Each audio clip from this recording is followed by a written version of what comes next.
Good evening বন্ধুরা, welcome to Neelish blog. আজকে আমরা যাব শ্রীভূমির ঠাকুর দেখতে। মহা তৃতীয়াতেই ঠাকুর দেখতে বেরিয়ে গেছি, সবগুলো কভার করা যাওয়ার জন্য।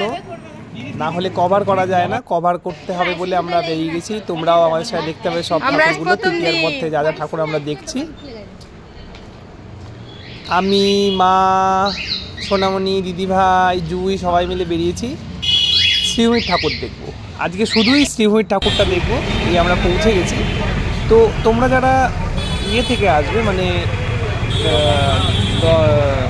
এয়ারপোর্টের দিক থেকে আসবে উল্টোডাঙ্গার দিকে,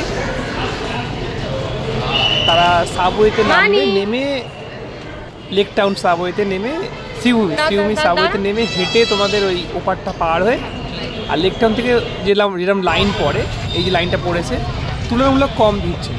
প্রচুর লাইন থাকে, যে কোনো কারণেই হোক। এখানে 3 ঘন্টা মোটামুটি লেগে যায় ঠাকুর দেখতে পিক আওয়ারে, মানে ধরো ষষ্ঠী, সপ্তমী, অষ্টমী, নবমী এই দিনগুলোতে। আগে তো অষ্টমী নবমীতে প্রচুর ভিড়, এখন তো ষষ্ঠী থেকেই ভিড় হয়।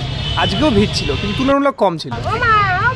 আমাদের ঘন্টাখানেকও লাগেনি, আমরা এগিয়ে গেছি আস্তে আস্তে।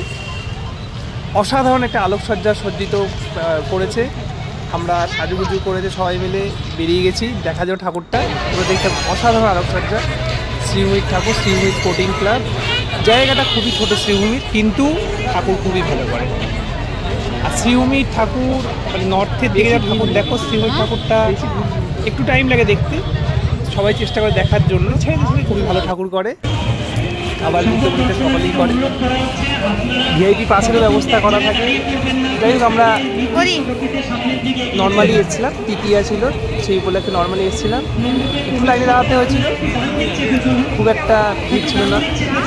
আস্তে আস্তে আমরা এগিয়ে গেছিলাম।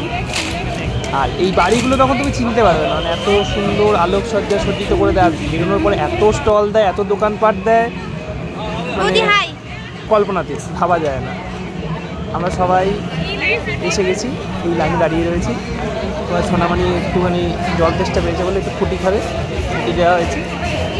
আর যারা এই তৃতীয়ার দিন ঠাকুর দেখতে এসছে, প্রথমার দিন থেকেই তো ঠাকুর, মানে ঠাকুরের চোখে তুলির টান পড়ার সঙ্গে সঙ্গেই যখন উদ্বোধন হয়ে যায়, ইনঅপারেশন হয়ে যায়,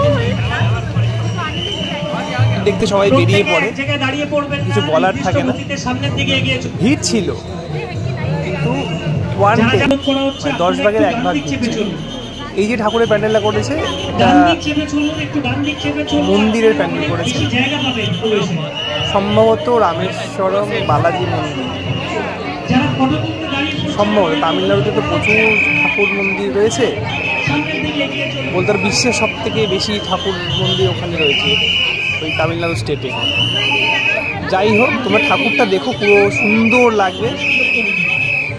প্যান্ডেলটা কেমন লাগলো, যদি ভালো লাগে একটা লাইক করে দিও। ঠাকুরটাও দেখো, দেখে ভালো লাগলে একটা লাইক করে দিও।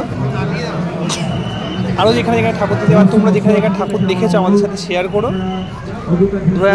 মহা তৃতীয়া 2024 সাল। যারা নতুন এসে চ্যানেলটি সাবস্ক্রাইব করে দিও, সঙ্গে থেকো, স্টে টিউন নীলিশ ব্লগ। আরও প্যান্ডেল তোমাদের দেখাবো, জাস্ট দেখতে থাকো। দুর্গাপুজোর আবহ চলে এসছে, সঙ্গে থাকো, দেখতে থাকো। সকলে ভালো থাকো।